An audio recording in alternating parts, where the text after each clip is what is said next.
21শে জুলাই উপলক্ষে প্রতি বছরের মতো এবছরও সহায়তা ক্যাম্প খোলা হলো বর্ধমান স্টেশনে।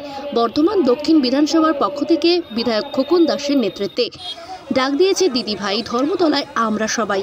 এই স্লোগানকে সামনে রেখে সোমবার সকালে বর্ধমান স্টেশন থেকে কলকাতার উদ্দেশ্যে রওনা দিলেন হাজার হাজার তৃণমূল কংগ্রেস কর্মী সমর্থকেরা। উন্মাদনা দেখা গেল তৃণমূল কংগ্রেসের নেতা কর্মীদের মধ্যে। দূর দূরান্ত থেকে আসা তৃণমূল কংগ্রেস কর্মীদের যাতে কলকাতা যাওয়ার উদ্দেশ্যে কোনো রকম কোনো সমস্যা না হয় সেদিকেই লক্ষ্য রাখা হচ্ছে। এই ক্যাম্প থেকে কলকাতা যাওয়ার উদ্দেশ্যে রওনা দেওয়া ব্যক্তিদের হাতে তৃণমূলের ব্যাচ তুলে দেন বিধায়ক খোকন দাস। প্রতি বছরের থেকে এবার রেকর্ড সংখ্যক মানুষ হবে, কারণ আপনারা জানেন 2026-এর বিধানসভার আগে এবার আমাদের 21শে জুলাই। এই 21শে জুলাই আপনারা দেখছেন সকাল থেকে এই বর্ধমান স্টেশনে হাজারে হাজারে মানুষ ধর্মতলার উদ্দেশ্যে রওনা দিচ্ছে।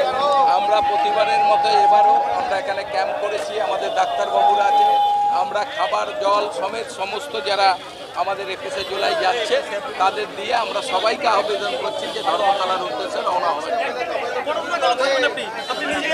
আমি নিজে সুপারে যাব, তার আগে যত লোক আসবে তাদের আমরা এই পরিষেবা দেব।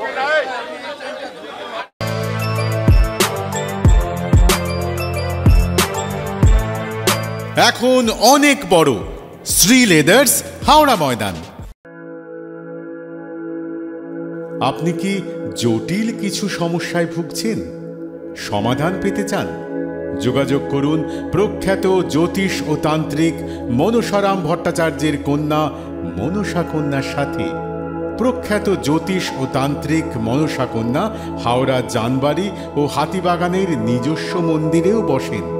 যোগাযোগ 9830106967 আর 9239655323।